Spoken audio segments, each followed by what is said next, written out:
My general message to this caravan is do not come. You will not be allowed in. There is a right way to emigrate to the United States, and this is not it.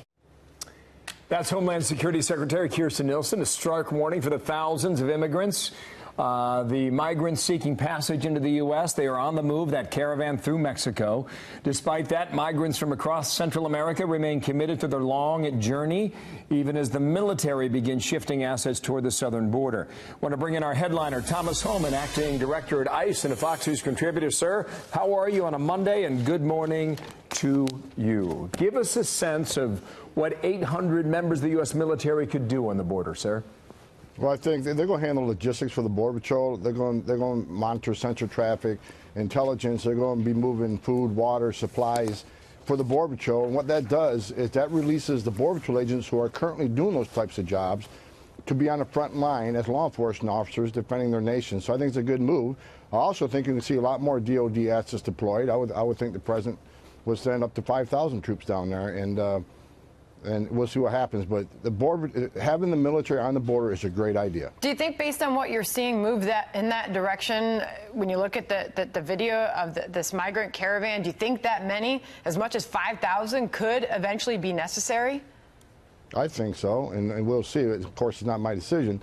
But look, this invasion of our sovereignty is we got to stop it, because if we get to the point we did the last time and they actually get to the United States and they make their fraudulent claims to asylum and get released, so we're back to catch and release.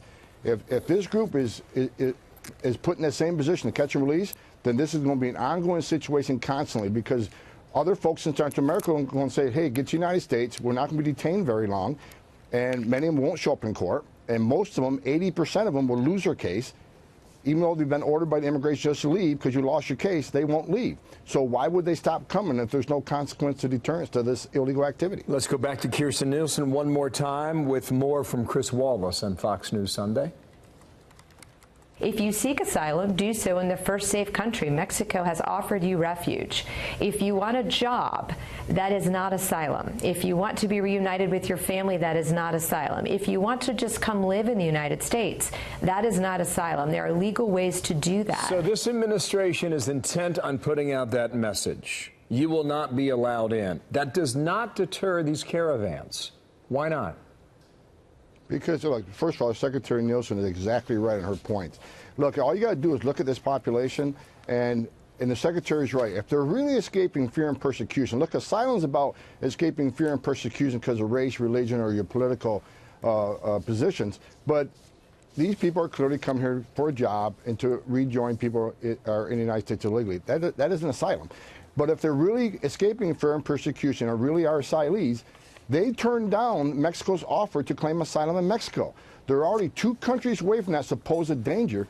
So by them turning down the country of Mexico, it clearly shows this isn't about escaping fear of persecution.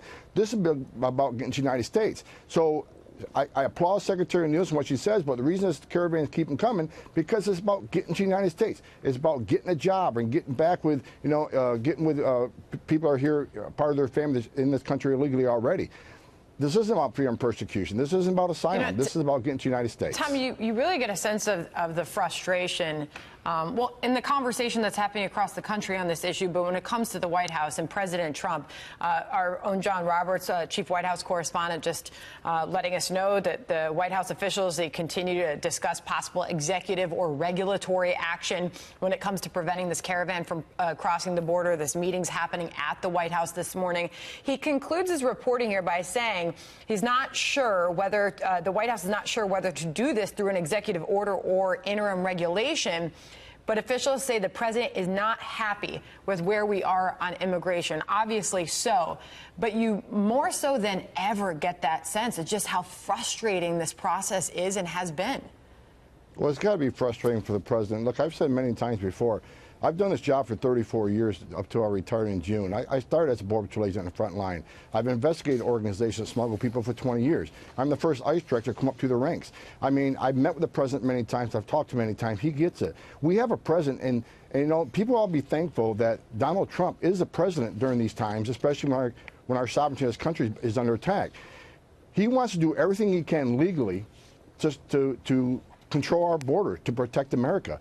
And he's working with people like Jeff Sessions and Secretary Nielsen are going to think out of the box, do everything they can legally to control the situation. But I guarantee you this, within 48 hours of him signing an executive order or him making the decision, he will be sued by the left. There'll be some liberal judge who's going to file a temporary restraining order. It happens again and again and again. This president has not only talked the talk, he's walked the walk.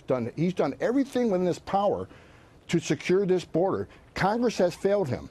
Congress has failed the American people. This president will not fail the American people who do everything he can to protect our nation. Sir, thank you for your time. Thomas Homan with us today. By the way, the caravan's 500 miles south of Mexico City, about 1,000 miles south of our border. They've got a ways to go, and time will tell what happens next. Sir, thank you for your time. Thank you, sir. Thanks, Tom.